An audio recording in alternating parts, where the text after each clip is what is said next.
The sound of a window shattering in the dead of night, the cool breeze swooshing in, carrying with it an uninvited guest. On a night as dark as coal, in a house that sat alone on a deserted street where the moonlight barely dared to touch, lived a man. Let's call him John. John was a collector, a hoarder of antique artifacts, each with a history as intriguing as its appearance. The house was a labyrinth of these objects, a museum of the forgotten past. It was a night like any other, with John tucked in his bed, oblivious to the world. But the of the night was soon shattered, quite literally, by the sound of breaking glass. The intruder had made his entrance. A shadow in the darkness had found his way into John's house.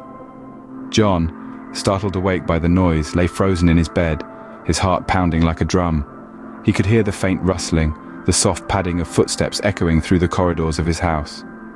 The thief, unaware of John's wakefulness, continued his exploration.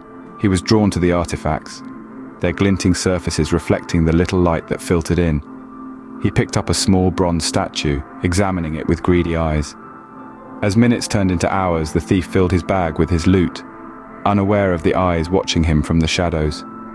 John, now hiding behind a tall bookshelf, watched as the thief pillaged his collection. He felt a strange mix of fear and fascination. The thief's eyes landed on a painting, an eerie portrait of a woman, her eyes hauntingly beautiful. Unlike the other artifacts, didn't belong to any known era or artist. It was said to be cursed, bringing misfortune to anyone who dared to possess it. But the thief, blinded by greed, couldn't resist its allure. As he reached out to take the painting, a ran down his spine.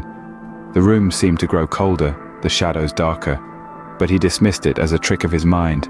With a swift movement, detached the painting from the wall. Suddenly the house trembled. A gust of wind blew through the room, extinguishing the lone candle that the thief had lit.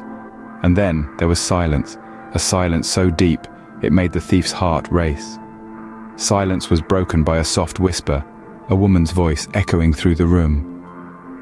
"What you have taken," the voice said, sending a wave of terror through the thief. He dropped the painting, watching in horror as the woman in the portrait blinked, her eyes now focused on him. With a scream that echoed through the house, he ran, leaving behind his loot and his sanity. Watching from his hiding place, John felt a shiver run down his spine. As he looked at the painting, the woman's eyes still watching. House, once again, fell into silence, the only sound being John's heartbeat echoing in his ears. Our story ends with a twist, a chilling reminder that not all treasures are meant to be taken. Remember, the next time the wind howls and the night grows dark, beware the eyes that watch from the shadows. For in the world of the unknown, you are never truly alone.